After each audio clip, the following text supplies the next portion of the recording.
Depuis le début de cette neuvaine, ensemble, nous prions, nous méditons sur Marie, notre Mère, l'Immaculée, dans ce grand mystère du Verbe incarné. Et depuis le début de la neuvaine, si vous avez remarqué les thèmes, nous avons parlé de l'Annonciation, de la naissance de Jésus, de la présentation au Temple, de la fuite en Égypte et des noces de Cana. Ce qui est intéressant dans toutes ces méditations que nous avons réalisées ensemble, nous voyons l'importance et la place de Marie comme mère.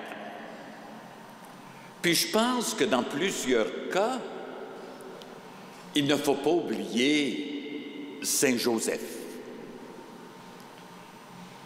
C'est la présence dans tous ces événements d'une famille qui s'aime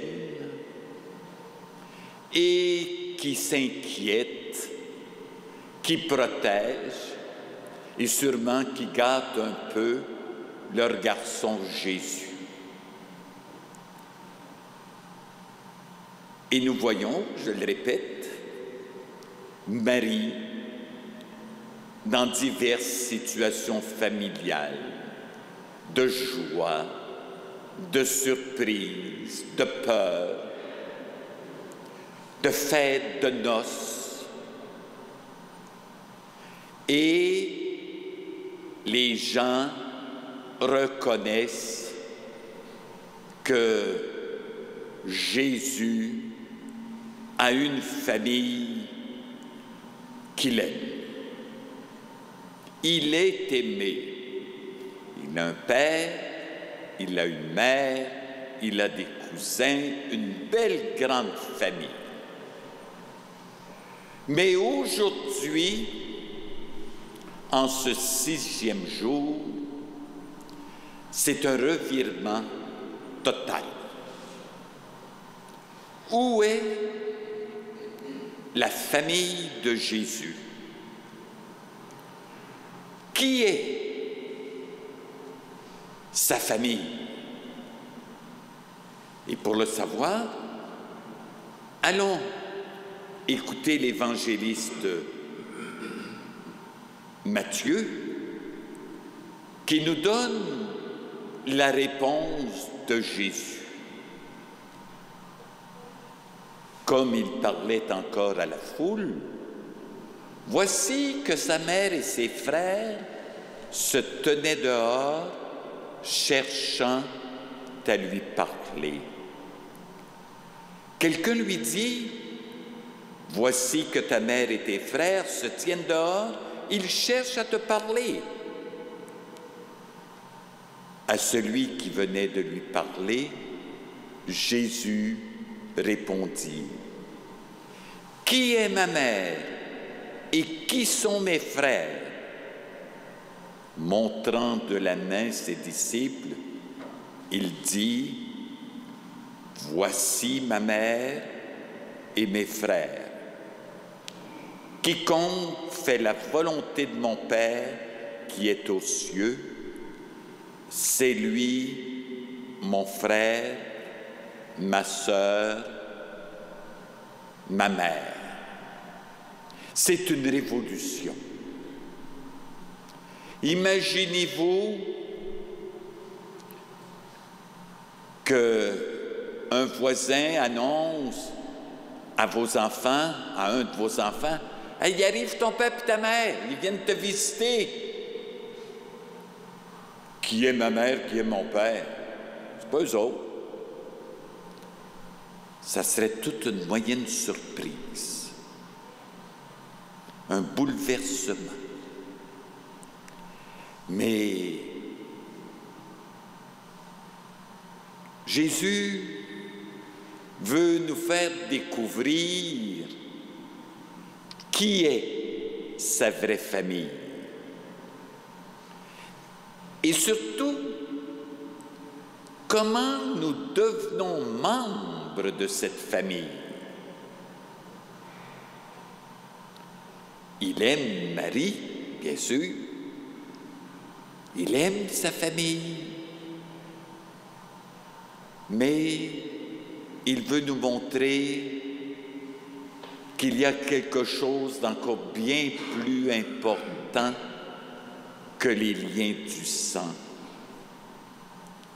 Et nous pouvons nous demander ce matin, quelle place a Marie dans cette famille? Marie connaissait le message de son Dieu d'amour.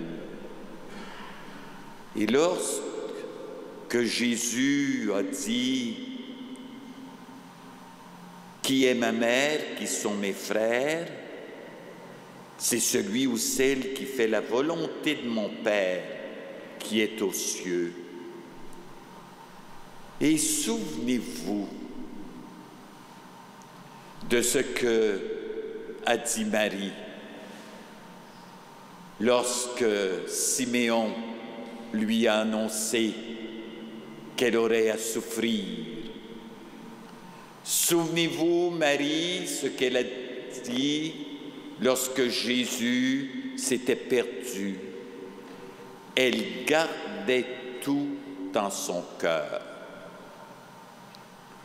Nous devenons membres de la vraie famille de Jésus si nous sommes capables de garder en nous cette parole de Dieu qui est une volonté d'amour et qu'elle nous transforme. Marie a tellement bien fait cela qu'elle a donné la vie à son Fils. À ce Dieu d'amour, elle a donné vie à cette parole.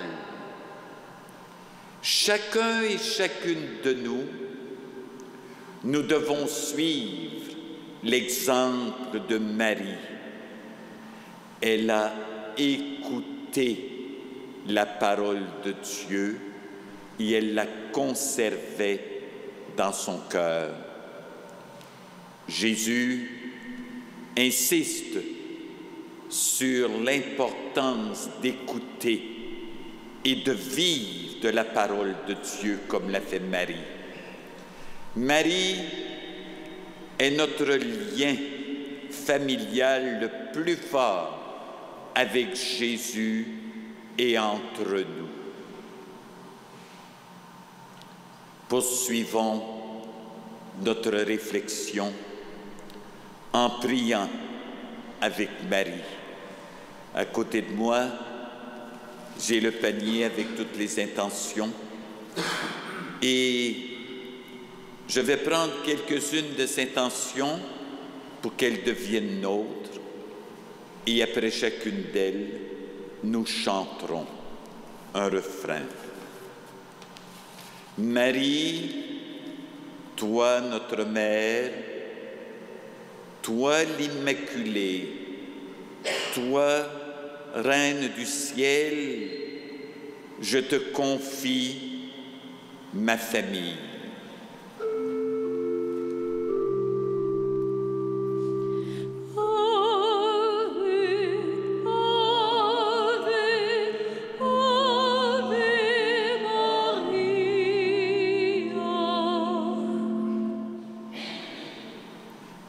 Marie, j'aimerais que tu guérisses toute ma famille de tous les maux, tant physiques que psychologiques. Je veux que tu nous aides à vivre dans la joie et dans l'unité.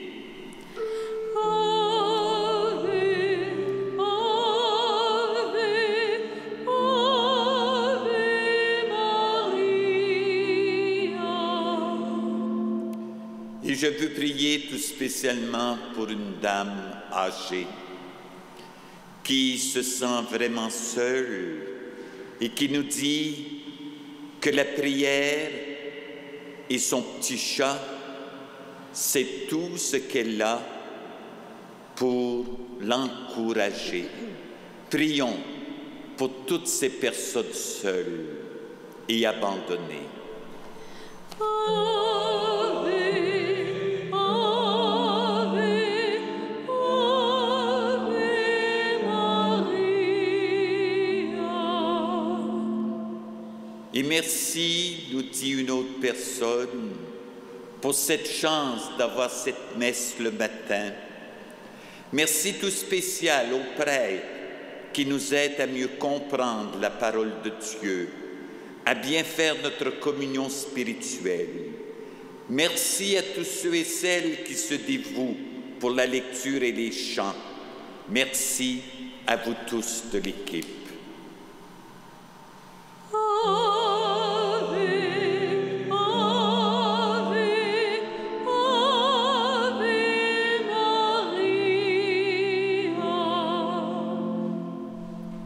Ils me font signe que je n'ai pas le temps de dire la prière finale, mais on va la dire pareil dans notre cœur, et si vous la savez à la maison, ben dites-la, et je vous souhaite de passer une bonne journée.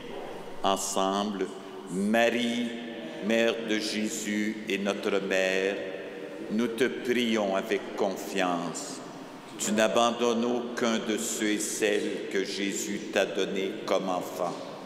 Toi, l'Immaculée et la toute pure, jette un regard de miséricorde sur nous tous.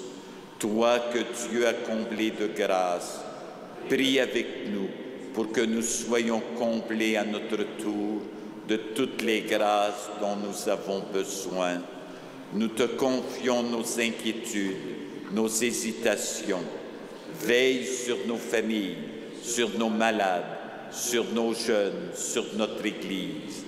Aide-nous à mieux aimer ton Fils, Jésus notre Seigneur. Aide-nous à le faire connaître et aimer.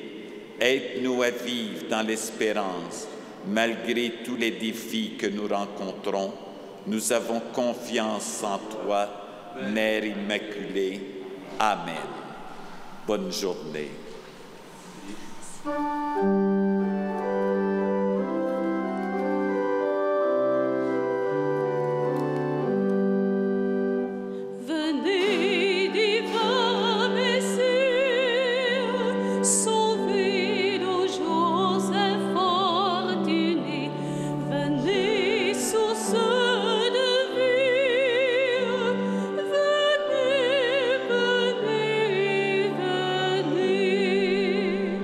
Alors à vous tous, une belle journée.